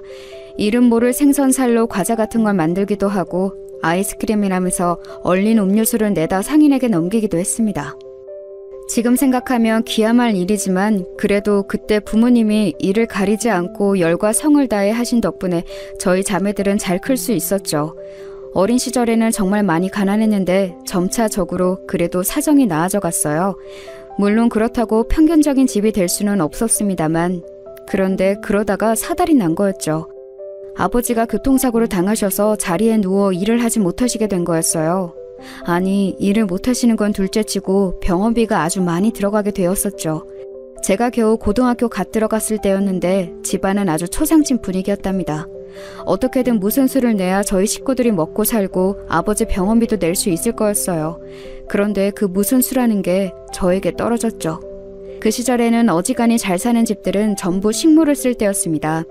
대부분의 식모는 20살이 아직 안 된 어린 여자아이들이었는데요. 지금 생각하면 이게 무슨 인권 착취 같은 소리냐고 하실 분들이 많겠지만 당시에는 그게 그냥 보편적이었어요. 먹고 살기 힘든 집에서 여자애들 데려다가 적당히 일 시키면서 월급도 주고 먹여주기도 하는 그런 거였거든요. 저희 동네에도 마침 아주 잘 사는 한의원 집이 있었는데 그 집에 식모가 사정이 있어 나갔다면서 구한다고 하더군요. 저희 어머니는 급히 그 집에 가서 우리 집 둘째 딸이 나이가 고등학교 1학년밖에 안 되었는데 혹시 식모로 쓸 생각이 없냐고 물으셨어요. 그 집에서는 제 나이하고 할 줄 아는 걸 묻더니 그 정도면 괜찮겠다면서 데리고 오라고 하셨습니다. 아무리 가난해도 집에서 살다가 남의 집에 식모로 가는 일은 아주 서러웠어요. 그래도 다행히 동네에 있는 이웃이기는 했지만 그래도 서러운 건 서러운 거였죠. 원래 시골에서 몸 의지할 곳 없는 여자애들이 가는 것이 식모였기 때문에 내가 그런 애들하고 비슷한 처지가 되었다고 생각하니 더 그랬던 것 같습니다.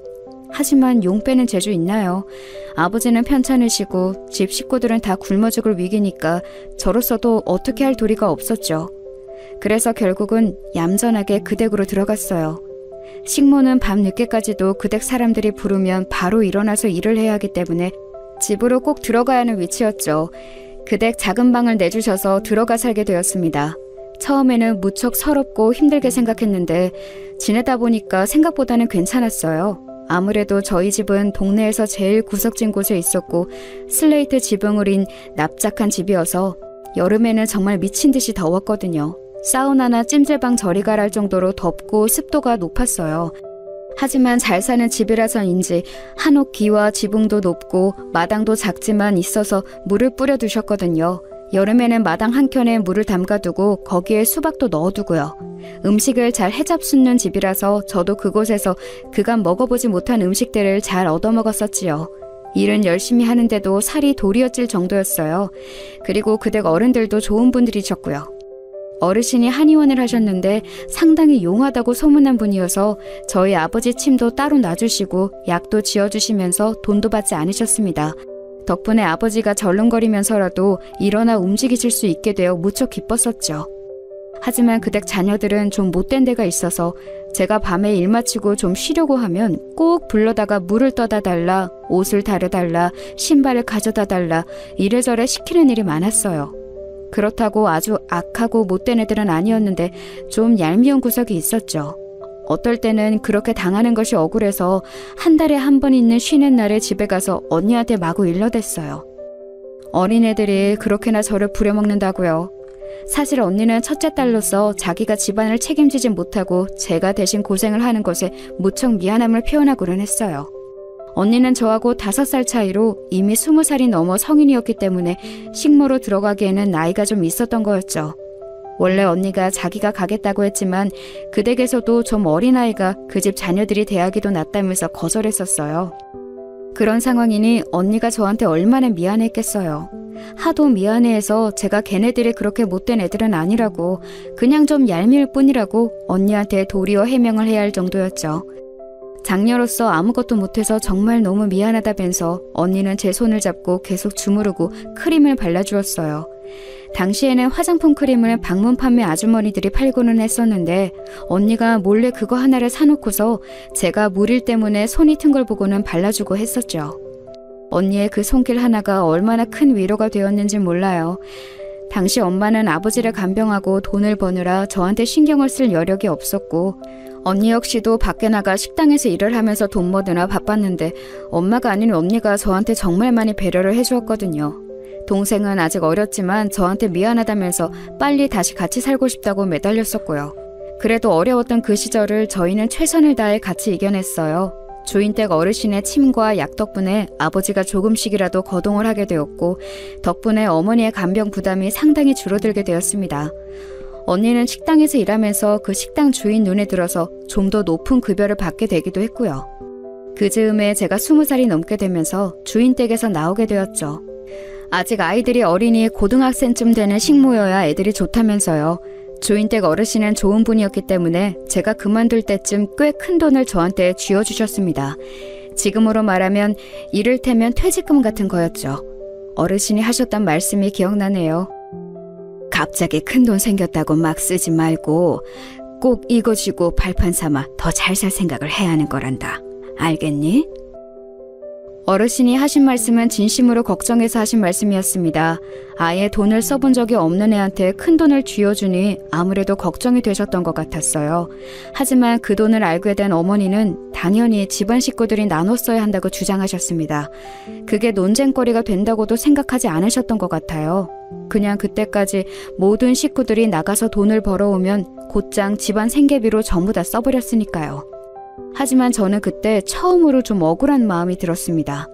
당시에는 이미 언니와 어머니 그리고 제가 그간 벌어왔던 돈이 모여서 생계에 큰 지장은 없었어요. 어르신의 도움으로 아버지도 이제 거동이 가능해서 병원비도 크게 들지 않았고요. 아니, 그때쯤 이미 병원에서는 아버지가 아무리 치료를 받아도 이 이상 낫지는 않을 거라는 판단을 내린 뒤였습니다. 그러니 사실 집안에 반드시 필수적으로 들어가야 할 큰 돈은 없는 셈이나 마찬가지였는데 제 돈을 가져다가 막무가내로 써버리시려고 하니 저는 억울했던 거죠. 어머니는 그 돈으로 조금 나은 집으로 이사를 갈 거라고 꿈에 부풀어 있었습니다. 집도 옮기고 옷도 사고 화장품도 사서 어머니 자신을 좀 꾸미고 싶다고요.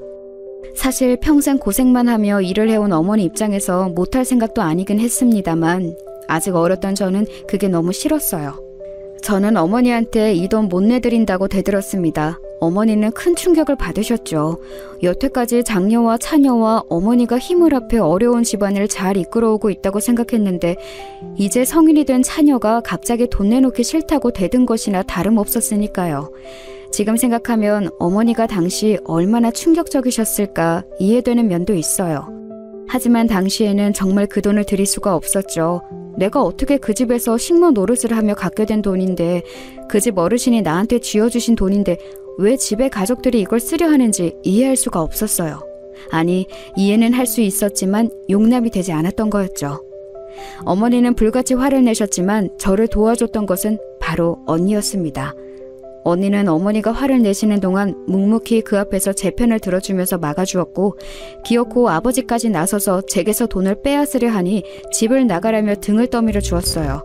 언니는 식당에서 일하며 돈을 상당히 잘 벌어오고 있어서 이제 가족은 내가 책임질 테니 걱정하지 말라면서 너는 이제 떠나서 네 살 길 찾으라고 말해주었죠.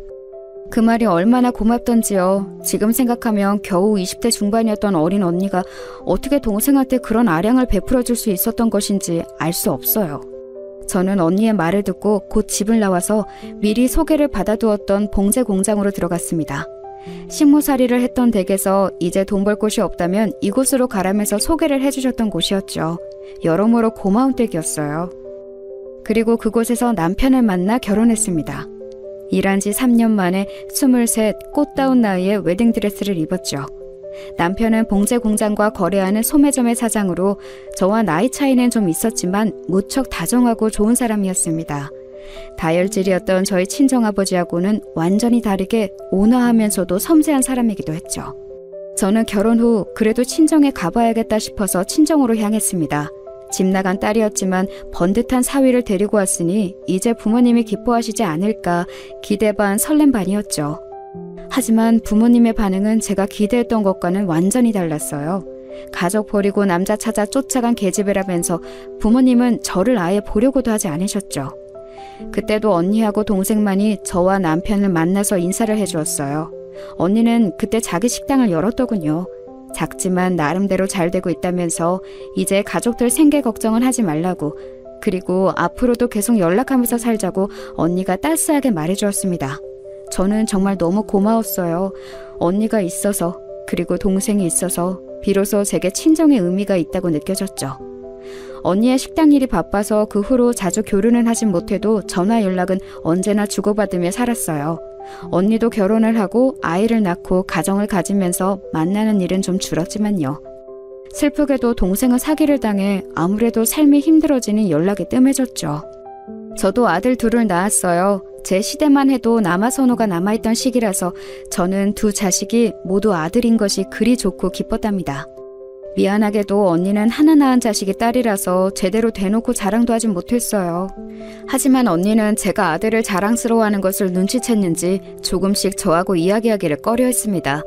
그래도 언제나 저에 대해서 신경 쓰고 있다는 사실만은 알게 해주어서 저도 연락을 조금 덜하면서 많이 조심을 하려고 애썼죠. 아이들은 무럭무럭 자라났습니다. 아들 둘 기르면 엄마가 깡패가 된다는 말도 있잖아요. 저 역시 거기에서 별반 다르지는 않았습니다. 애들이 특별히 성미가 고약한 애들도 아니었지만 좀 욕심들이 많았어요. 큰애는 작은애가 뭘 물고 있으면 꼭 그걸 빼앗아서 자기가 먹어야 성미가 풀렸고, 작은애는 큰애가 가지고 노는 장난감을 항상 뒤로 빼돌려서 자기 침대에 갖다 놓더라고요. 저도 남편도 욕심 없이 그저 평안한 성격들이라서 대체 이 애들이 누굴 닮아서 이런가 궁금할 지경이었어요. 저는 결혼하면서 봉제 공장을 그만두었지만 남편이 하는 옷가게가 나름대로 되긴 해서 먹고 사는 데는 지장이 없었죠. 그래도 두 아들이 욕심을 내면서 먹는 것, 입는 것, 쓰는 것 모두를 다 서로 질투하고 더 좋은 걸 사달라고 하니 살기가 빠듯할 지경이었습니다. 물론 애들이야 너무 예뻤죠. 욕심은 많아도 큰애는 듬직하고 선선한 면이 있었고, 작은애는 애교 많고 눈치 빠른 예쁜 점이 있었답니다. 내 속에서 난 같은 아들들이라도 이렇게 다르구나 싶어서 가끔 감동적일 정도였어요. 애들 기르면 언제나 자기도 모르게 감동하고 좋은 추억이 남는 그런 시간들이 있잖아요. 저희 아들들도 똑같이 마찬가지였던 거죠. 남편도 온화하고 좋은 사람이었고 아들들도 그렇게 저한테 좋은 추억을 안겨주어서 나름대로 행복한 삶을 살았다고 자부합니다. 큰애는 공부를 정말 잘했고 작은애는 그 정도는 아니더라도 나름대로 모범생 축에 들었어요. 주변 엄마들은 저를 많이 부러워했었죠. 욕심 많은 애들이라도 그 성격 덕분에 공부를 잘하는 거라고 저는 그렇게 생각하면서 뿌듯해하기도 했어요. 그런데 문제는 큰애가 대학에 들어가고 나서 발생했습니다. 남편이 교통사고로 사망한 거였죠. 남편은 여느 날이나 똑같이 아침 일찍 가게로 나가려고 차를 타고 운전해서 도로로 진입했는데 역주행해서 오던 차량과 정면으로 부딪혀서 세상을 떠났습니다. 저희가 뭔가 병원으로 데리고 와서 뭘 해볼 겨를도 없이 그냥 사고 현장에서 즉사한 거였죠. 그래도 나중에 이야기 듣기로 너무 순간 죽어서 고통은 없었을 거라는 게 유일한 위안이었습니다. 저는 거의 기절할 것처럼 울었었죠. 평생 의지하고 지내던 다정한 남편이 그렇게 한순간에 세상을 떠나 제 곁에 없으니 정말 모든 게 무너져 내리는 것 같았습니다. 게다가 큰애는 성인이 간신히 되었고 작은애는 아직 고등학교 3학년이 막 되었던 시절이었어요. 이른 봄에 사고를 당한 거였죠. 아직 추위도 채 가시지 않은 날 장례식장에서 펑펑 울고 있는데 큰애는 무뚝뚝한 얼굴로 앉아있고 작은애는 어두운 표정이더군요. 아직 너무 어린 애들이라 아버지가 돌아가신 것의 무게를 모를 수도 있다는 생각이 들었습니다. 저는 애들을 끌어안고서 괜찮다고, 아버지가 돌아가셨어도 이 엄마가 있으니 아무 걱정하지 말라고 말해주었어요. 그런데 그때 작은애가 제 손을 딱 내치더니 불통하게 말하더군요. 아 엄마, 나 고3이야 이제. 공부해야 하는데 나 진짜 여기서 밤새? 저는 순간 뭐라고 말해야 할지 말문이 막혔습니다. 아니 아버지가 교통사고로 비명에 갔는데 아들이 장례식장에 있어야 하냐고 묻다니요. 저는 순간 제가 정말 그동안 가정교육을 잘못시킨 건가, 대체 인간이 되긴 한 건가, 작은 아들의 된됨이 자체에 의문이 들었습니다. 그때 큰애가 작은애를 퍽 치면서 짜증스럽게 말하더군요. 누군 좋아서 있어? 나도 알바해야 하는데 빼고서 있잖아. 입 다물고 있어. 아, 왜 때려? 남들 들으면 멍청이 취급하니까 입 다물라고. 큰애는 작은애를 나무라면서 가만히 있으라고 했어요. 큰애와 작은애 나이 차이가 2살밖에 안 나지만 그래도 형 대접은 확실히 했기 때문에 작은애는 억울한 표정으로 입을 다물더군요. 하지만 저는 큰애의 말도 좀 충격적이었어요. 아니 아버지가 돌아가셨는데 슬퍼하지는 못할 망정 좋아서 있는 게 아니라고 하다뇨. 그리고 멍청이 취급당하기 싫으면 가만히 있으라는 건 이유로 되면 안 되는 거잖아요. 아버지 장례식인데 말이에요. 하지만 저는 기가 막힌데도 그걸 표현할 수가 없었습니다. 그날 당장이라도 쓰러질 것 같아서 더 이상 부정적인 감정을 느끼면 정말 제 인생이 끝나버릴 것 같았어요. 그래도 남편이 남긴 재산과 내 아이들을 끝까지 잘 지켜내야 한다는 생각으로 이를 악물고 버텼습니다. 애들은 아직 어려서 아버지가 돌아가신 무게를 모르는 거다. 조금만 더 시간이 지나 철이 들면 알게 될 거다. 그렇게 생각하는 수밖에 없었죠. 남편의 장례식을 치르고 나서 저희 가게는 급속히 기울었습니다. 남편이 그간 가게를 잘 운영해 왔다고는 하지만 아주 큰 돈을 번 것은 아니었기 때문에 모아놓은 돈은 그리 많지 않았어요. 집 한 채와 아이들 등록금용으로 모아놓은 돈뿐이었죠. 그래도 다행히 남편이 애 둘 모두 대학 4년 등록금을 전부 모아놓은 것이 1,500만 원 정도 있었어요. 생활비는 적금해 놓은 것으로 뜯어서 쓰더라도 애들 등록금만은 절대 건드리지 않겠다고 생각했었죠. 그런데 항상 인생이란 제가 계획한 대로만 흘러가지를 않습니다. 그래도 대출금 하나 없는 서울의 집 한 채와 적당한 적금, 애들 등록금 정도로도 아이들이 졸업해서 취업할 때까지는 버틸 수 있을 거라고 여겼어요. 하지만 점점 더 돈은 바닥나기 시작했고 설상가상 제가 고혈압과 당뇨 같은 지병이 생기면서 병원비가 들어갔습니다. 최대한 버텨봤지만 병원을 가지 않고서는 몸이 안 좋아져서 견딜 수가 없었어요. 결국은 애들 등록금까지도 손을 떼서 써야 할 지경에 이르렀죠. 생활비로 따로 목돈 마련해 놓은 것은 솔직히 그걸 허물어서 쓰면 나중에 정말 생계가 위험할 수도 있어 쓸 수가 없었어요. 애들을 불러다 놓고 저는 솔직하게 상황을 전했습니다. 지금 우리 집 사정이 이렇다. 미안하게도 엄마가 몸이 아파서 너희들 등록금으로 아버지가 남겨놓은 돈을 써야 할 것 같다. 그러니 어떻게 해야 할지 생각해보자꾸나 하면서 말이에요. 그런데 그 말을 하자마자 작은 애가 그러는 겁니다. 안 돼요.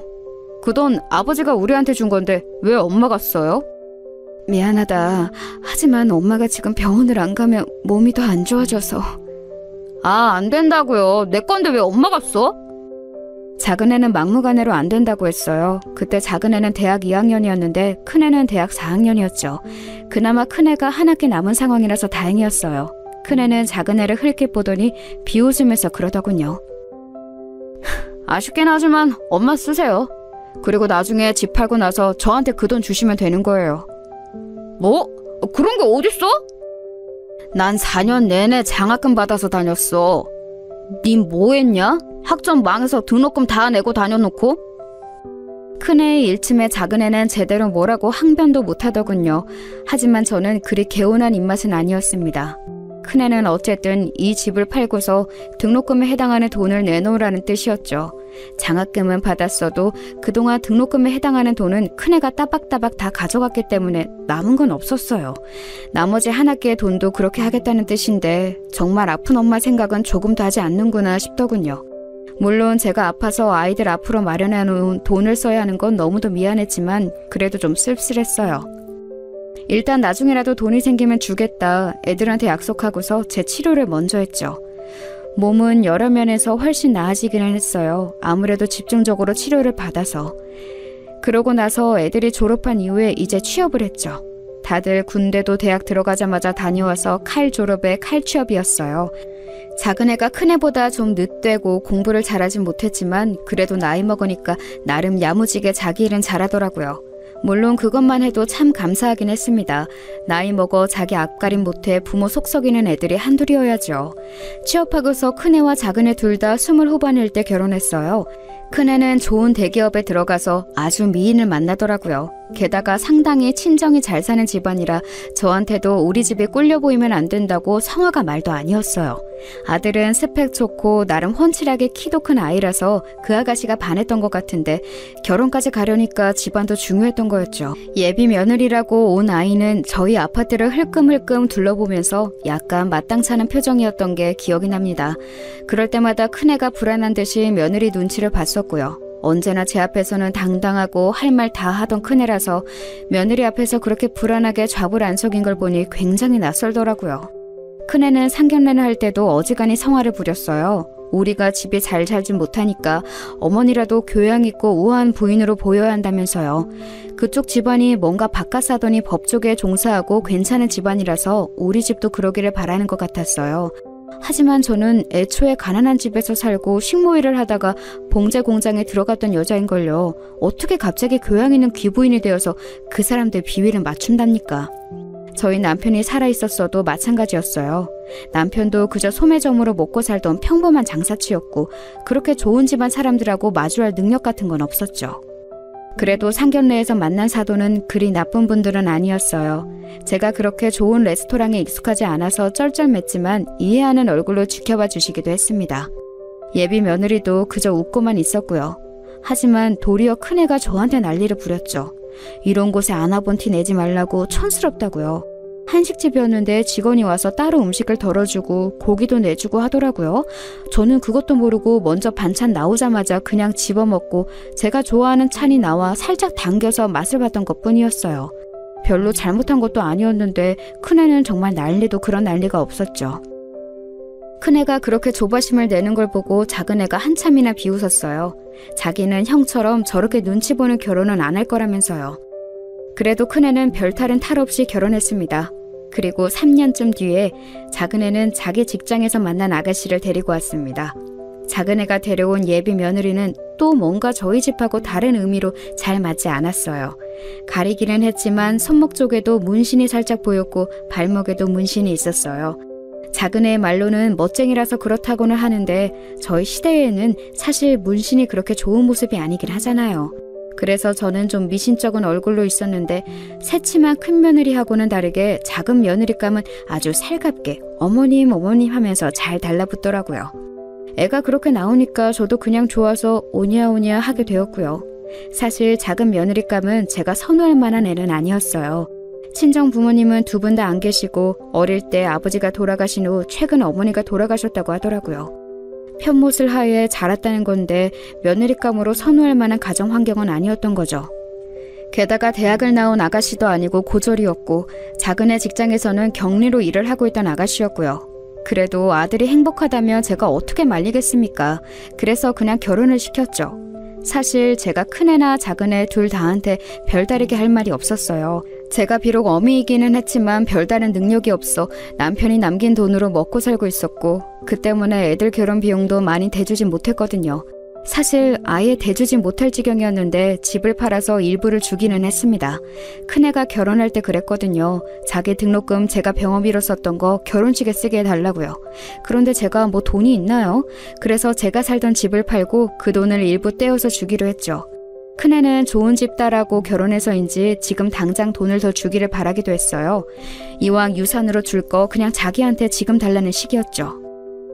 그럼 엄마는 어디 가서 살라고 이러는 거니? 경기도 쪽으로 가면 전세 싸요. 빌라 쪽 가시면 얼마든지 그 돈 절반만 가지고도 구해요. 아니 그럼 나는? 형이 그만큼 가져가면 난 결혼할 때 빈털터리로 가요? 형 줄 거면 나도 그만큼 지금 주든가. 나중 되면 아예 남는 것도 없어서 나만 닥쳤던 게 되는 거 아니야? 정말 아찔하더군요. 작은아들은 아직 큰아들 결혼할 때 결혼할 사람조차 없었는데도 자기가 받을 돈이 없을 게 걱정된다면서 자기도 돈을 주기를 바랬어요. 큰아들은 작은아들이 회방을 놓자 울컥하는 듯한 모습이었지만 자기도 할 말은 없었죠. 장남이라는 걸 내세워서 조금 더 받으려고 들고 심지어 그냥 유산 줄 거 지금 달라고 아파트 판 돈을 죄다 내놓으라는 식으로 말하기도 해서 제가 일단 막아섰어요. 그럼 너희들 이 돈 다 나눠주고 나면 엄마 모실 거니? 그건... 당연히 모시죠. 같이 살면 되잖아요. 뭐가 문제예요?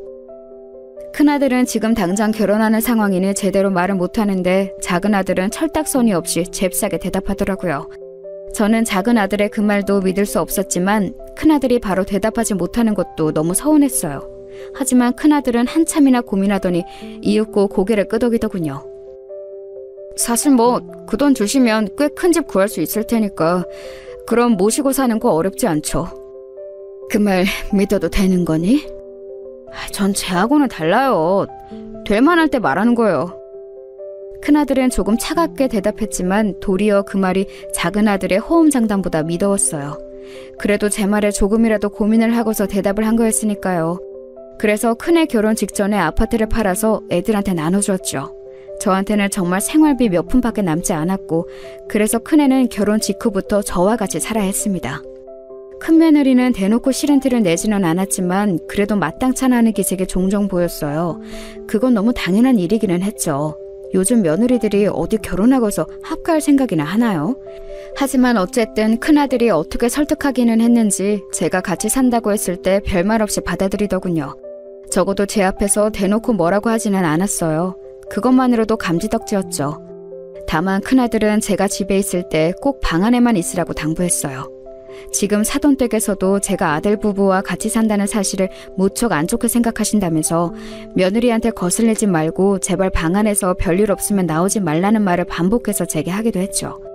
솔직히 제가 제 아들하고 같이 사는데, 그리고 이 집을 마련할 때 제가 살던 아파트에 돈도 들어갔는데 제가 그래야 하는 이유를 알 수 없었지만, 그래도 신혼부부 집에 제가 합가를 한 것이니 전후 사정이 어찌 되었든 저는 큰아들 말을 지키려고 애를 썼어요.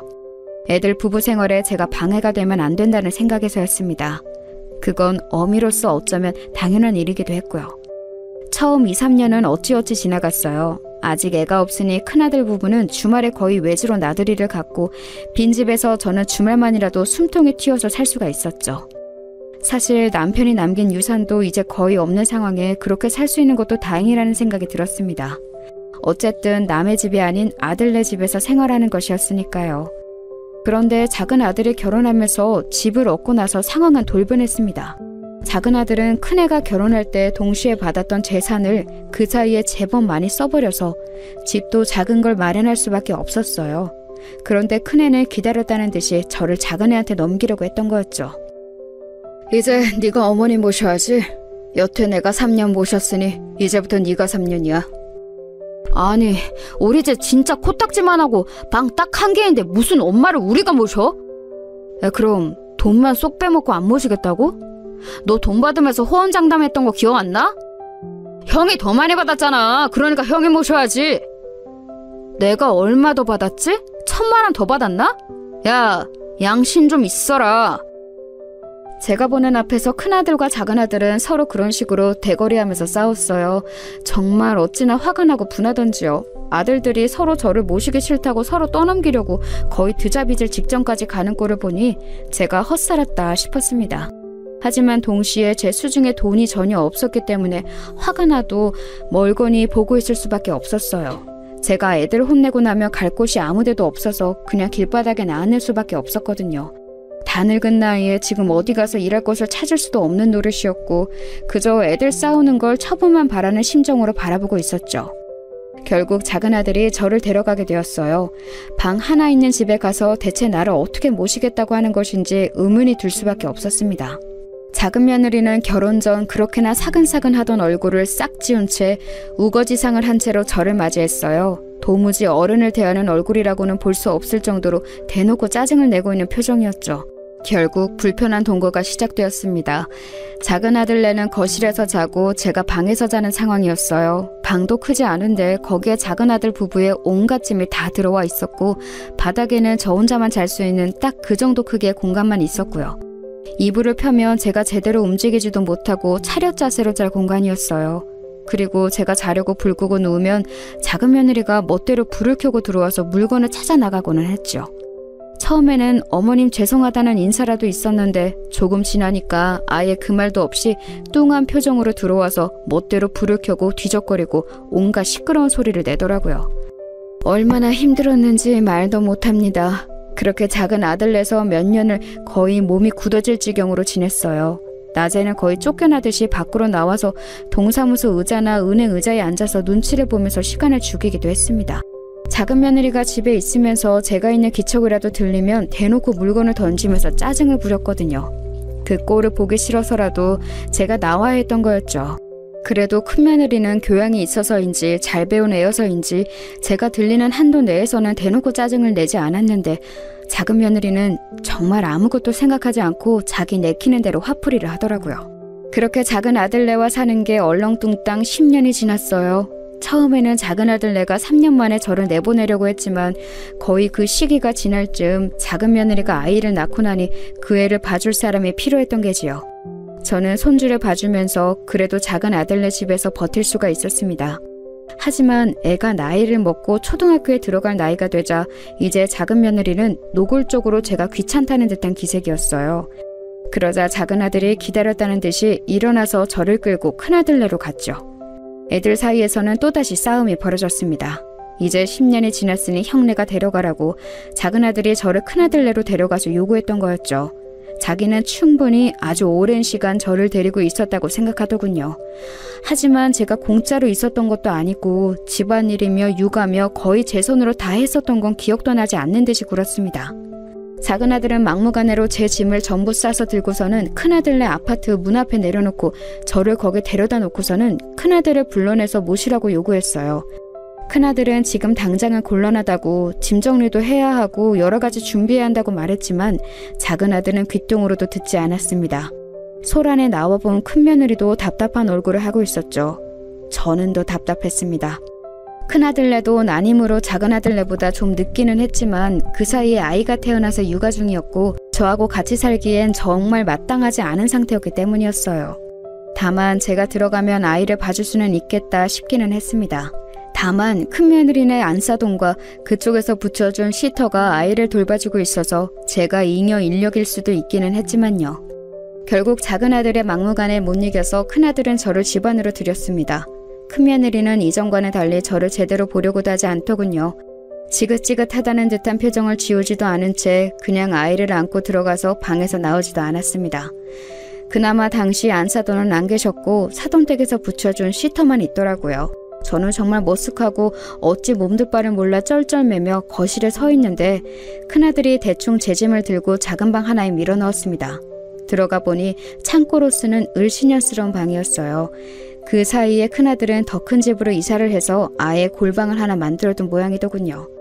큰아들도 며느리도 아무 말도 없어서 저는 입도 못 연 채로 그날 밤을 지냈습니다. 시터가 대충 가져다주는 밥으로 밖에 나가지도 못하고 밥을 먹었어요. 화장실은 그 방 바로 앞에 있는 작은 화장실을 급히 들어갔다가 나오는 정도로 처리했고요. 제대로 씻지도 못하고 눈치가 보여서 몸을 어찌 움직이지도 못했습니다. 아마 그 주 주말이었을 거예요. 갑자기 큰며느리가 저를 불러내더군요. 그것도 상당히 사근사근한 말투로요. 어머님, 혹시 저희 나가는데 같이 나가지 않으실래요? 나간다고? 네, 어머님, 저도 와 있어요. 저는 무척 놀랐어요. 작은 며느리하고 큰 며느리는 직접 싸우지는 않아도 아주 대면대면한 사이였죠. 하지만 갑자기 둘이서 같이 서서 밖에서 저를 부르니까 게다가 같이 외출하자고 하니까 너무 이상한 거였어요. 저희 지금 지방 쪽에 카페 가려고 하거든요. 큰 카페인데 제 친구가 연 곳이 있어서 같이 가세요. 저희 집 오신 다음에 꼼짝도 못 하셨잖아요. 큰며느리는 방긋방긋 웃으면서 그렇게 말했어요. 뭔가 미심쩍었지만 큰며느리가 그렇게까지 말하는데 제가 안 된다고 할 수도 없잖아요. 그래서 그냥 둘의 뒤를 따라 나섰습니다. 큰며느리가 운전대를 잡고 작은며느리가 앞에 탔어요. 저는 뒷자리에 앉아서 오랜만에 몸을 쭉 펼 수가 있었죠. 큰아들 부부네 차가 참 좋았거든요. 승차감도 고요하고. 그래서 저는 며칠간 계속 신경이 곤두져 있어서 한잠도 자지 못해서 결국 깜빡 잠이 들고 말았었죠. 그런데 제가 비몽사몽하는 동안 앞에서 둘이 뭔가 두런두런 이야기를 하더라고요. 제가 그렇게 잠이 들었다가 다시 살짝 깨어났는데 순간 작은 며느리가 속삭이는 소리가 들려왔습니다. 형님, 정말 이렇게까지 해야 해요? 어쩔 수 없잖아. 어차피 우리 신랑이랑 도련님도 동의한 거고. 그건 그렇지만... 동서가 모시고 살겠다면 말리지 않겠지만 우리로서는 요양원에 보내니까 최선이야. 언제까지 어머니 모시려고? 말도 안 되지. 맞는 말씀이긴 하죠. 둘이 작은 소리로 속삭이는데도 그 소리가 저한테는 청천벽력처럼 크게 들려오더군요. 정말 집도 절도 없고 노후자금까지도 전부 아들들한테 준 어미를 이제 요양원에 갖다 버린다는 거였어요. 저는 손이 후들후들 떨렸지만 들키지 않으려고 그냥 눈을 감고 자는 척을 했습니다. 가는 길이 멀어서 휴게소에 들르더군요. 저는 내려서 화장실에 다녀오겠다고 하고 며느리들은 식당에서 커피를 사서 마시고 있겠다고 거기로 오라고 했습니다. 며느리들이 같이 식당 안 카페 쪽으로 들어가는 것을 보고 저는 얼른 다른 쪽으로 뛰어서 안내원 쪽으로 갔습니다. 당시 저는 그래도 언니 전화번호 정도는 외우고 있었어요. 간혹 연락만 하는 정도로 지내고 있었지만 그래도 믿을 건 언니밖에 없었죠. 저는 안내원한테 부탁해서 언니한테 전화를 걸었습니다. 언니는 제 말을 듣고서 무척 놀라는 눈치였어요. 그동안 전화로 안부만 전하면서 아들들 다 잘 자랐다고, 이제 결혼해서 아들 잘 지내고 있다고만 말했으니 잘 사는 줄 알았던 동생이 갑자기 이런 이야기를 전해와 놀랄 밖에요. 며느리들이 같이 저를 요양원에 버리려 한다고 대체 누가 생각이나 했겠습니까? 언니는 조금 기다리라고 지금 곧장 차를 몰고서 가겠다고 했어요.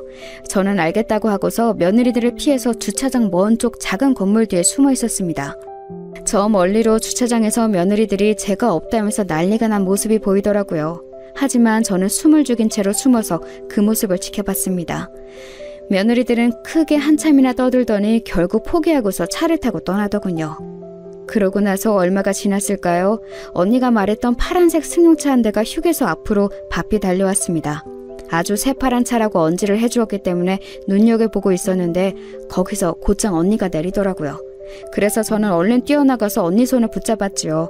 언니는 너무 놀란 얼굴로 대체 이게 뭐냐면서 곧 울 것처럼 말해줬어요. 며느리들이 제대로 옷도 안 사주고 제대로 씻지도 못했던 제 꼴이 얼마나 우스웠겠습니까? 언니는 곧 저를 데리고 차에 타서 서울로 향했습니다. 저는 이미 포기 상태였고 언니를 만나서 안심해 몸이 축 늘어진 상태였지만 언니는 화가 나서 씩씩대고 있었어요.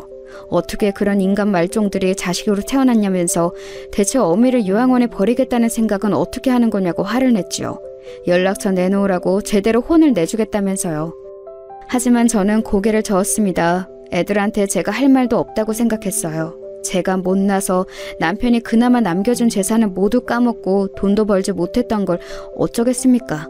슬픔에 목이 막혀왔지만 이제 아이들하고는 영영 얼굴 보지 않고 그저 남남으로 사는 수밖에 없다고 생각했어요. 저는 언니의 차를 빌려 타고 오기는 했지만 그냥 그 길로 어디 반지하 새방이라도 들어가려고 했습니다. 아주 최후의 순간을 위해서 몇 천만 원 정도 남겨놓은 것이 있었고 그 돈으로 어디라도 들어가서 지금부터라도 노인 일자리를 알아봐야겠다고요. 하지만 언니는 단호하게 제 말을 막아섰죠. 내가 있는데 네가 무슨 소리니 지금? 네가 이런 상황인 걸 알았으면 그동안 내가 가만히 안 있었지. 언니는 그렇게 말하면서 저한테 좀 기다리라고 했습니다. 언니의 뒤를 따라 들어간 아파트는 정말 궁궐 같은 곳이었어요. 언니가 식당으로 잘 번다는 건 알았지만 그렇게까지 엄청난 알부자일 줄은 상상도 못해서 저는 놀란 채로 굳었던 기억이 있습니다. 그리고 며칠 뒤에는 언니가 작은 아파트 하나를 내주었어요. 제가 부담스러워서 괜찮다고 했지만 원래 언니 아파트고 비어있던 걸 청소해서 내준 것뿐이라며 잔소리 말고 들어가 살라고 했죠. 너무 고마웠고 정말 할 말이 없었습니다. 그래도 아이들한테 싫은 소리는 하고 싶지 않아서 저는 그저 입만 다물고 눈물을 뚝뚝 흘렸죠. 언니는 이해한다는 듯이 제 손등을 쓰다듬으며 어깨를 두드려 주었습니다. 언니네 딸은 훌륭히 성장해서 미국에 건너가 공부를 하다가 그곳에서 만난 남자와 결혼했어요. 그리고 미국에서 살고 있었죠. 형부는 몇 년 전 돌아가셔서 언니도 혼자 살고 있었는데 마침 외로운 인생에 잘 되었다면서 그냥 이제 우리 둘이 산다고 생각하자라며 제 손을 꼭 잡아주었습니다. 오랜 기간 대면대면한 사이가 되었지만 어색함은 눈 녹듯이 사라지고 다시 어린 시절 자매의 친근함이 되살아나더군요. 결국 저는 언니와 가까운 거리 아파트에서 살고 있습니다. 미안하게도 언니가 생활비를 모두 대주고 있는 상황이죠. 언니는 계속해서 아들들 연락처를 달라고 한번 가서 혼을 내주겠다고 벼르고 있지만 저는 그러고 싶지는 않아요. 어쨌든 제가 남편의 재산을 나눠준 것이었고 또 제가 잘못 키운 것이었으니 남 탓한 일도 아니었죠. 아마도 그 애들은 이제 제가 행방불명이 되어서 아주 편하게 살고 있을 테니 굳이 건드리고 싶지도 않았습니다. 아마 제대로 혼꾸녕을 내주는 것을 원하는 분들도 계실 거예요. 하지만 어미 마음으로 그게 쉽지가 않네요. 물론 괘씸하기는 하지만 아직까지는 그냥 괜찮다 여기며 살고 있습니다. 아마도 저는 끝까지 그렇게 살게 될 것 같네요.